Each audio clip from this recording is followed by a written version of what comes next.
I'll tell you a little bit about my background. I grew up in East London, in Newham to be exact. Went to a very large comprehensive school. Wasn't great at school. I did some O levels, I failed some, I had to resit them. Um, and at the age of 16, I decided to leave school. Really quite lost, didn't know what I wanted to do. And so I went to work in a retail shop in central London, lasted 4 days, didn't particularly like it, started on the Monday, quit on the Thursday. And on the Friday, I went back to school. I remember my dad saying to me, "You can't just stay at home. You have to do something. Either you go to work or you go back to school."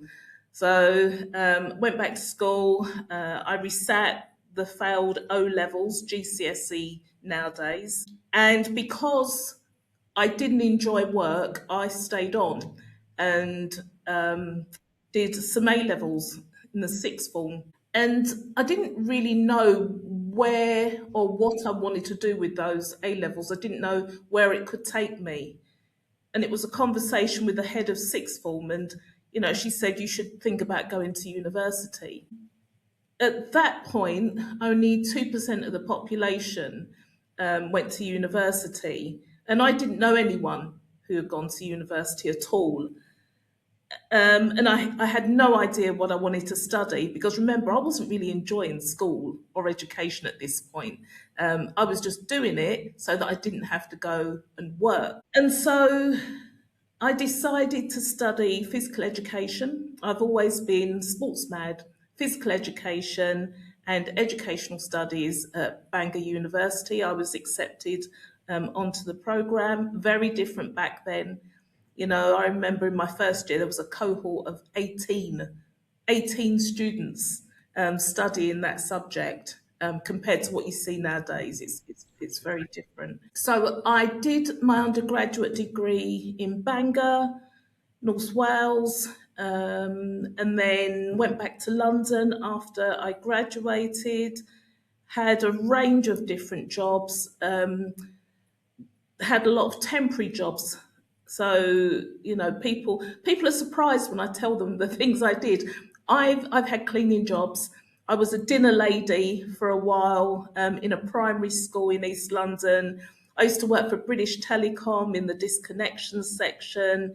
So when I left, I didn't particularly use my degree. I worked in a sports centre for a little while, but I had a range of different jobs.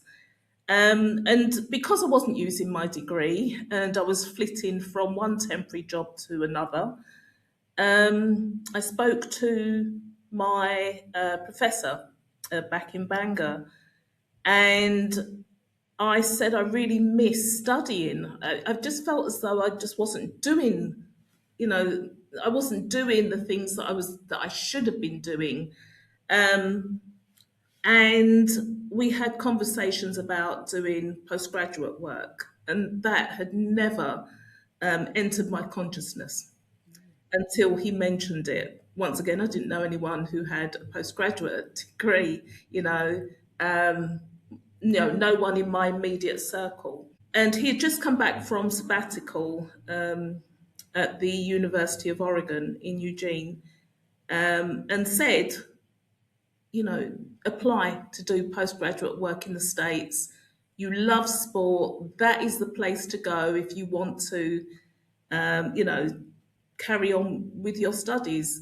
So I ended up applying to a number of different institutions, was accepted at the University of Houston. I had a little flat, I had a car in East London, gave up the lease on my flat, sold my car, got a one-way ticket to Houston and studied there, did my master's degree, and then went on and did my PhD at the University of Iowa. And I think, it was interesting because even when I was doing my PhD, I still didn't know what I wanted to do.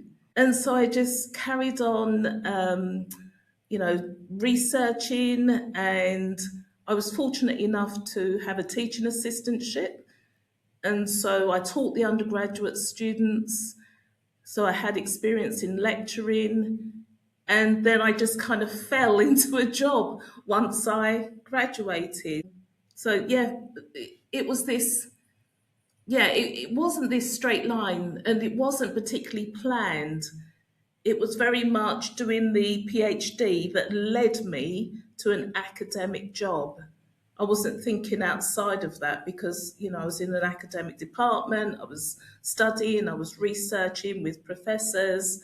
And so I was doing what they were doing, and my dissertation supervisor said I think you'd make a really good lecturer or assistant professor in the States, head towards doing that kind of work. And I did. And I stayed doing it.